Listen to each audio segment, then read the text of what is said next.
My name's Marjory. If you can't tell, I'm really nervous right now.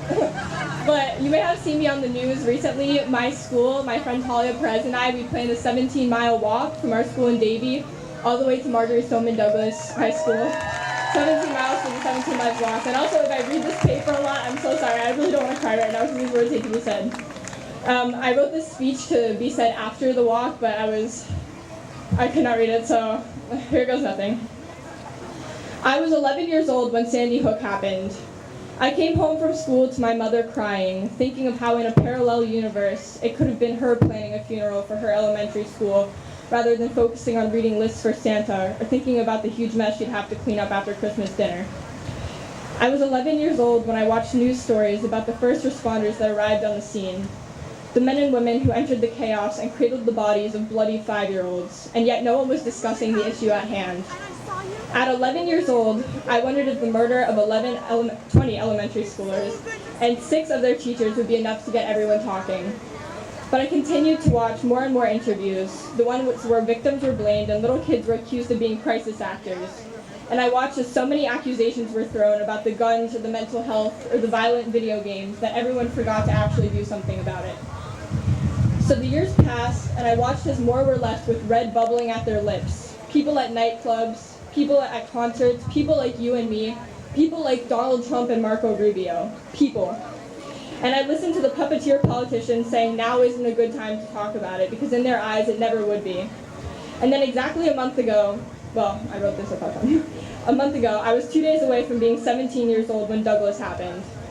The phone rang and I heard my mother crying, thinking of how in a parallel universe it could have been her planning a funeral for her teenage daughter, rather than focusing on planning something for her birthday less than a week later, a reality faced by the family of Carmen Schentrup. I was 2 days away from being 17 years old when I watched news stories about the first responders that arrived on the scene.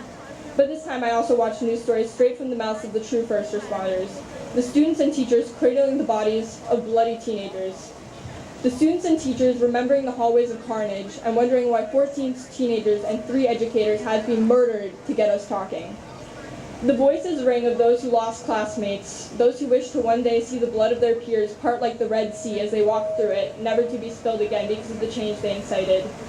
And still, the puppeteer politicians reiterate the necessity for grief and continue to say it's too soon. I don't know if they're waiting for the lovers to stop crying, the parents to stop screaming, the friends to stop yearning, or the people to stop pushing, but it will never stop. And to those that think it will, I say this. Dana Loesch, I want you to imagine a teenage boy. I want you to imagine that teenage boy being the most selfless one could ever be. I want you to imagine him holding a door open so his fellow classmates could escape a scene no one should ever have to. And I want you to imagine him being shot. I want you to imagine him falling lifeless to the ground, being trampled by hordes of screaming children. And instead of seeing Peter Wang, I want you to see your sons. Marco Rubio, I want you to imagine a teenage girl, terrified beyond comprehension. I want you to see her stuck on the 3rd floor of a war zone, outside a classroom with nowhere to turn. I want you to imagine her being shot 9 times in the back. And instead of seeing Meadow Pollock, I want you to see your daughter Amanda. Tommy Lahren, I want you to imagine a father. I want you to imagine that father being one of the most honorable, caring people in the face of chaos. I want you to imagine that father pushing a teenage girl out of the way and absorbing the bullets meant for her. Now I want you to see his daughter and how she's going to grow up unable to remember the memories you adamantly insist people should be grieving over rather than advocating for change. How she's going to grow up without a father, and instead of seeing Aaron Feist or his baby daughter, I want you to see your own father. And imagine what it would be like if you grew up remembering only the news reports about how he died a hero. Donald Trump, I want you to imagine... Donald Trump, I want you to imagine looking through the broken glass of a classroom in the freshman building of Marjory Stoneman Douglas High School. And I want you to imagine looking at the broken children inside of it. I want you to watch as a teenage girl tries to help everyone by advising they shield their faces with books. I want you to watch as she is shot dead right next to her best friend.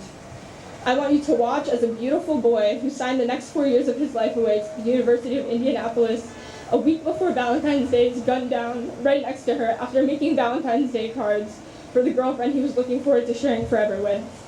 I want you to watch as the empty shell of what was once an Olympic hopeful was used to shield other students' bodies from bullets as a human shield. And instead of seeing Helena Ramsey, I want you to see your daughters Ivanka and Tiffany.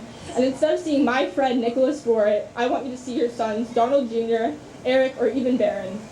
And to anyone that thinks that what happened was a result of the person behind the gun rather than the weapon of war that was illegal to own or manufacture until 2004, I want you to see your husbands, your wives, your boyfriends and girlfriends, your classmates and teachers, your aunts and uncles, grandparents and cousins, your mothers, your fathers, your sons, your daughters, and your friends and family.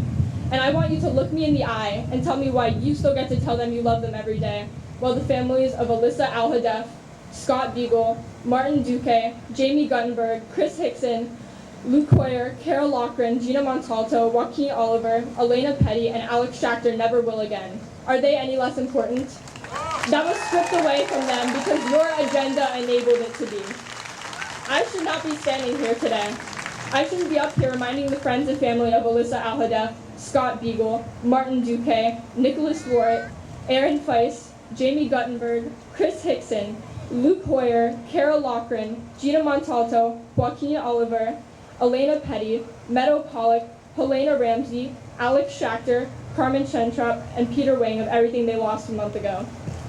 I shouldn't be up here reminding the friends and family of injured Maddie Wilford, Anthony Borges, Ashley Baez, Benjamin Wickender, Daniela Manesco, Kyle Lamon, Isabel Shakur, Samantha Mayer, Samantha Grady, Stacy Lapel, Samantha Fuentes, Alexander Dworet, brother of shot Nicholas Dworet, Justin Colton, Marian Kabachenko, Kusheva Magnapuram, William Olson, Genesis Valentine, and everyone else wounded both physically and mentally of everything that could have been lost a month ago.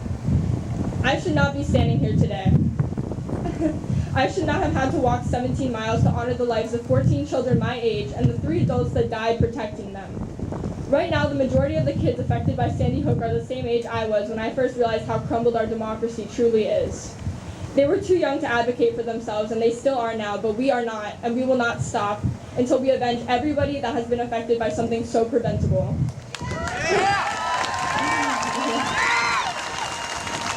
I was 11 years old when Sandy Hook happened. I was 2 days away from being 17 when Stoneman Douglas did. It's been 6 years and absolutely nothing has changed. How many more people need to die before this is over? 6 years ago, I watched news reports about a dead senior, about a dead kindergartner. 1 month ago, I watched news reports about a dead senior. And in the near future, I hope to watch news reports about change actually happening. Because whether it's today, tomorrow, or in whatever year my generation can run for office and vote, change will happen.